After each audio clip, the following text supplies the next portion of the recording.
Welcome back to Conner Prairie Collection's vault. Last month we learned about our 19th century dugout canoe.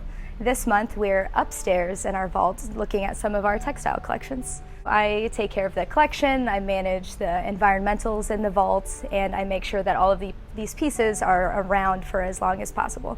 A couple of things that I look for are certain threats to the collection, so things like worrying about lights and making sure that these lights are always off and that the textiles are protected and covered. Light is really dangerous because it causes colors to fade and it actually weakens the fibers, so even though you can't visually see anything happening, the textiles become very weak and brittle and will eventually break. Another thing that I look for is pest damage, which is a pretty obvious one. You'll see things like little holes, or you'll notice some kind of cocoons left behind by insects. Things like clothes moths, carpet beetles, and rodents like mice and rats are really big problems for textiles. Another big threat to the textile collection is mold. We manage the relative humidity levels in the vault in order to protect our textiles from any dangers. Any percent over 55, it starts to get into the danger zone. So at 70% humidity, in just 3 months, mold can develop on a textile. Another important thing to worry about is a standardized relative humidity. So if there are big fluctuations, the fibers in the textile will swell or shrink, and that is really dangerous. So the biggest threat to textiles is actually improper handling. Things like pulling on fabrics or wearing jewelry or wearing ID badges can cause tears to happen in the textile.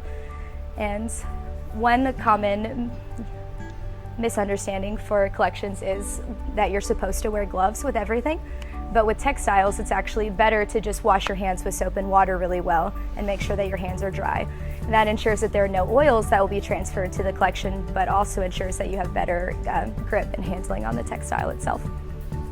The final thing I'll talk about for threats to textiles is actually the textile itself. And a good example of that is an object that has a lot of beading or adornments. So things like these bows will actually pull down on the textile and cause a lot of stress on the fibers, and they will eventually break over time.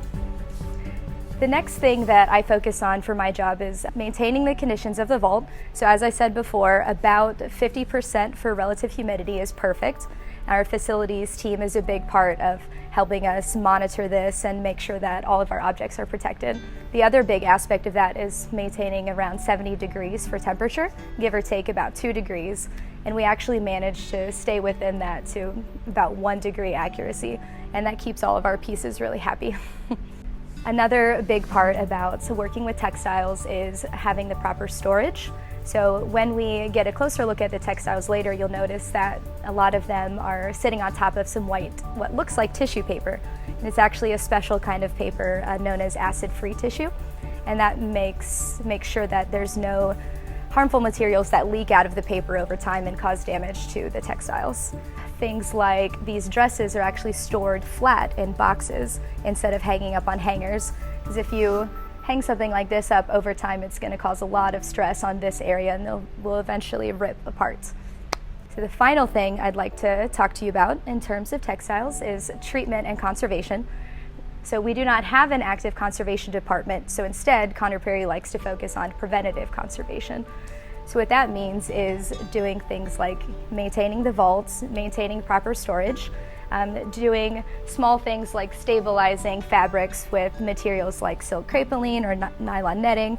And this is used with different things like silks or any kind of fabric that's actually breaking down, and it will stabilize it and support it and make sure it doesn't rip further. We also do really cool stuff with hemming, which we'll talk about this dress more later, but it actually has a hand-sewn hem to protect it and make sure that it doesn't tear further. Another thing that we do to actually react to conservation needs is put textiles in the freezer.